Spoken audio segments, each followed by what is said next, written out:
Hello friends, तर आज आपण सुकटची चटणी बनवणार आहे। तर त्यासाठी मी हे हिरवी मिरची आणि लसूणची पेस्ट केली आहे आणि हा एक कांदा आहे तो मी बारीक चिरला आहे, अर्धा टोमॅटो आहे आणि हे सगळे मसाले आहे।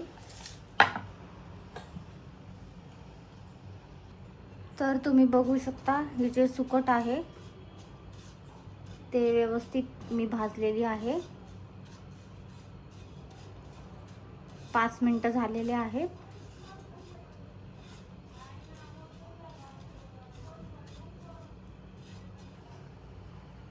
तर आपला हा पॅन गरम झालेला आहे। यामध्ये आपण थोडंसं तेल टाकूया। तेल थोडं गरम होऊ द्या।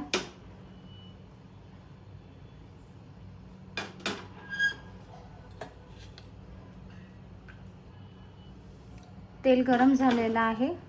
यामध्ये आता मी बारीक चिरलेला कांदा टाकते आणि कमी गॅसवर थोडंसं गोल्डन ब्राउन कलर होईपर्यंत तुम्ही याला होऊ द्या।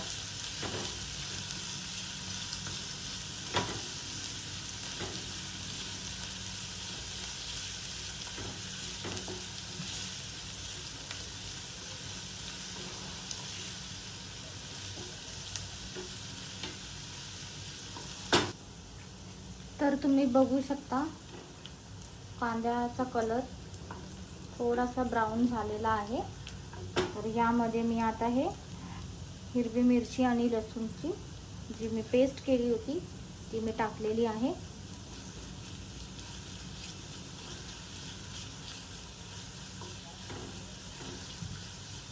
याला पण तुम्ही 2-3 मिनिटं थोडं तेल सुटेपर्यंत भाजून घ्या।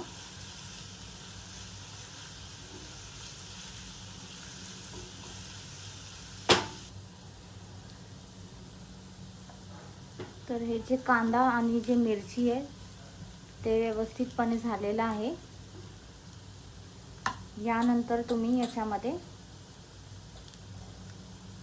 थोडीशी अर्धा चमचा हळद ॲड करा आणि मिरची पावडर मी अर्धा चमचापेक्षा कमी घेतलंय, कारण की मी याच्यामध्ये ऑलरेडी 3-4 मिरच्या मी वाटताना त्याच्यामध्ये टाकल्या होत्या लसूण सोबत। तुम्हाला जर थोडं स्पायसी पाहिजे असेल त्याच्या अकॉर्डिंग तुम्ही मिरची पावडर ॲड करू शकता।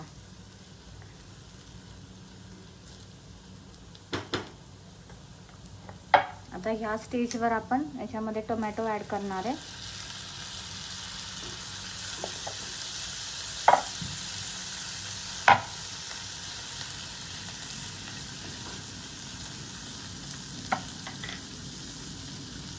थोडंसं याच्यात मीठ टाका म्हणजे टमाटर खूप लवकर होतील।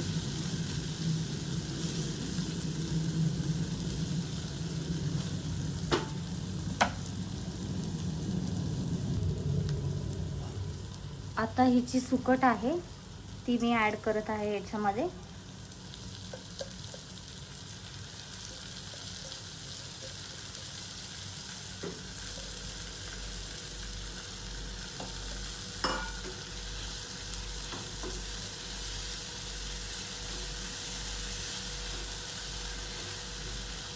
याच्यामध्ये तुम्हाला पाणी ॲड करायची गरज नाही आहे, बिकॉज हे टमाटर आपण याच्यामध्ये टाकलंय तर हे टमाटरचं जे पाणी आहे ते सुटेल आणि याला कमी गॅसवर तुम्ही सगळे मसाले चेक करून मीठ जर तुम्हाला ॲड करायचं असेल तर याला तुम्ही झाकण ठेवा।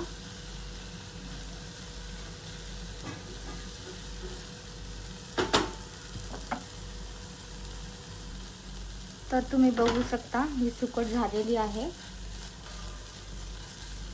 या स्टेजवर तुम्ही गॅस बंद करून द्या आणि हे मी थोडीशी कोथिंबीर घेतलेली आहे।